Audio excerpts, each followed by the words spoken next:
மதுரை எப்படி தமிழ் வளர்த்ததோ அதே போல பாஜக தமிழை வளர்த்து கொண்டிருக்கிறது. தேசிய புதிய கல்விக் கொள்கையில் பிரதான மொழி தமிழ் மொழி. ஆனால் தமிழகத்தில் ஏதோ தமிழ் ஒழிக்கப்படுகிறது என்பதை போன்ற ஒரு தோற்றத்தை கொண்டு வருகிறார்கள். ஆனால் திராவிட முன்னேற்றக் கழகம் பலமுறை ஆட்சியில் இருந்தும் அடிப்படை கல்வியை தமிழில் கொடுக்கவில்லை. பட்ட படிப்பு வரை தமிழ் தெரியாமலேயே ஒருவர் தேர்வு செய்ய முடியும். அப்படிப்பட்ட சூழ்நிலையில் மரியாதைக்குரிய நமது உள்துறை அமைச்சர் நேற்று ஒரு கருத்தை சொல்லி இருக்கிறார்.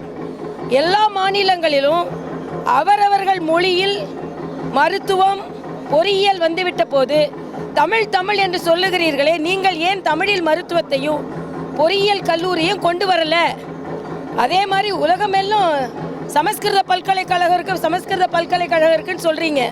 தமிழ்நாட்டில் ஒரே ஒரு எம்ஜிஆர் அவர்கள் நிறுவிய தமிழ் பல்கலைக்கழகம்.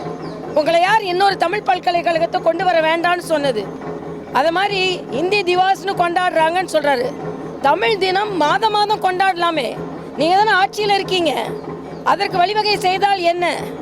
அது மட்டும் இல்லை, இன்னைக்கு முதலமைச்சர் சொல்ல மூச்சு முட்டுதான் அவருக்கு.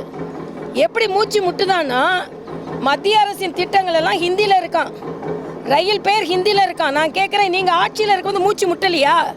நீங்கள் மத்தியில் ஆட்சியில் இருந்தீங்கல்ல, 5 அமைச்சரை வைத்து கொண்டு இருந்தீர்கள்ல, அப்போ நீங்கள் இலகுவாக இதெல்லாம் மாற்றிருக்கலாம்ல. மூச்சு முட்டுதுன்னா நீங்கள் ஆட்சியில் இருக்கும்பொழுது ஏன் இதை பற்றி சிந்திக்கவே இல்லை? அப்படி பார்த்தா நேற்று நீங்கள் பார்த்தீங்கன்னா மரியாதைக்குரிய அமித்ஷா அவர்கள் சொல்லியிருக்கிறார்கள், நேற்று அந்த துணை இராணுவ படையின் அந்த தளத்திற்கு சோழனின் பெயர் வைக்கப்பட்டிருக்கிறது. அதே மாதிரி ராஜேந்திர சோழனின் பெயர் மகாராஷ்டிராவில் ஒரு துறைமுகத்திற்கு பாஜகவால் வைக்கப்பட்டிருக்கிறது. நீங்கள் ஏதாவது அப்படி சாதனை சொல்ல முடியுமா? அதனால் தமிழை வளர்ப்பது பாஜக, தமிழை போற்றுவது பாஜக. PhD முதலமைச்சர் தமிழை வளர்க்காமல் ஆங்கிலத்தை மட்டுமே வளர்த்து கொண்டிருக்கிறார். அதனால் எங்களை தமிழ் வளர்ப்பதற்கு உதவி செய்யவில்லை என்று சொல்ல முடியாது. மறுபடியும் சொல்கிறோம், ஹிந்தியை நாங்கள் திணிக்கலைன்னு. ஆனால் ஹிந்தின்னு சொல்லிக்கொண்டு ஹிந்தியை திணிப்பதை இவர்கள் திணித்து கொண்டிருக்கிறார்கள். நான் மறுபடியும் சொல்கிறேன், நாங்கள் ஹிந்தியை திணிக்கலை, இன்னொரு மொழியை கற்றுக்கொள்ளுங்கள் சொல்கிறோம். இளவயதில் அது இலகுவாக இருக்குன்னு சொல்கிறோம். அதனால் முதலமைச்சர் தினம் ஒரு கடிதம் எழுத ஆரம்பிச்சிருக்காரு. அதாவது இன்னைக்கு அவரோட குற்றங்களை எல்லாம் மறைப்பதற்கு தப்பாக கடிதம் எழுதுறார். PhDன்னு சொல்கிறார். பொய் சொல்வதிலையும் தவறுகளை மறைப்பதிலையும் வேணால் தமிழக முதல்வருக்கு PhD கொடுக்கலாம். ஏன்னா இன்னைக்கு பார்த்தீங்கன்னா ஹிந்தியை இம்போஸ் பண்ண மாட்டோம்னு சொல்லிட்டோம், ஹிந்தியை இம்போஸ் பண்ணுறாங்கன்னு சொல்கிறாங்க. அதே மாதிரி மறுவரையில் தமிழகம் பாதிக்கப்படாதுன்னு சொல்கிறோம், ஆனால் பாதிக்கப்படும்னு சொல்லி கொண்டு இருக்கிறார்கள். அதனால் தமிழக முதலமைச்சர் தங்கள் குற்றங்களை மறைப்பதற்கு இத்தகைய பொய்களை அவிழ்த்து விட்டு கொண்டிருக்கிறார் என்று நான் சொல்லுவேன்.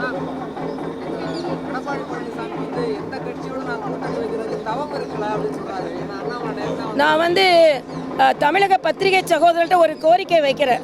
ஒரு 6 மாதத்துக்கு கூட்டணி பற்றி கேள்வியே கேட்காதுங்க. ஏன்னா 6 மாதத்துக்கு தான் இனிமேல் தான் எல்லாம் கூட்டணி அதை பற்றிலாம் பேசலாம்.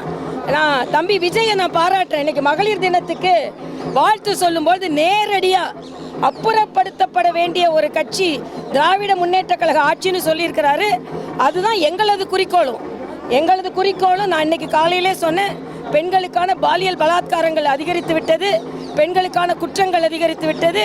பெண்கள் தினத்தை உண்மையாக கொண்டாட முடியும் என்றால் 2026 இந்த திராவிட மாடல் அரசு நீக்கப்பட வேண்டும், ஒதுக்கப்பட வேண்டும். அப்பதான் பெண்கள் பாதுகாப்பாக இருக்க முடியும்.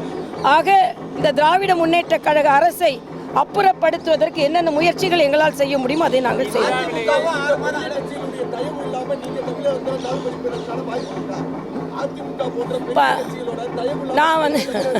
நாங்கள் இன்னைக்கு கையெழுத்து இயக்கத்தை நடத்தி கொண்டிருக்கிறோம்.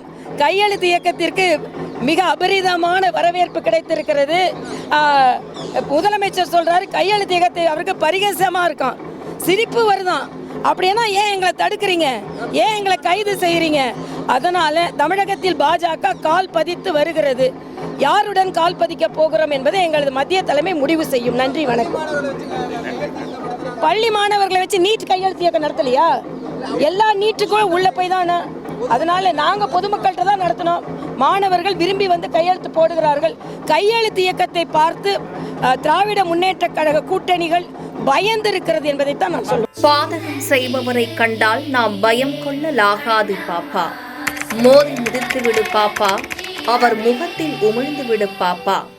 அண்மை செய்திகளை உடனுக்குடன் தெரிந்து கொள்ள இணைந்திருங்கள் எம் நாடு தொலைக்காட்சியுடன்.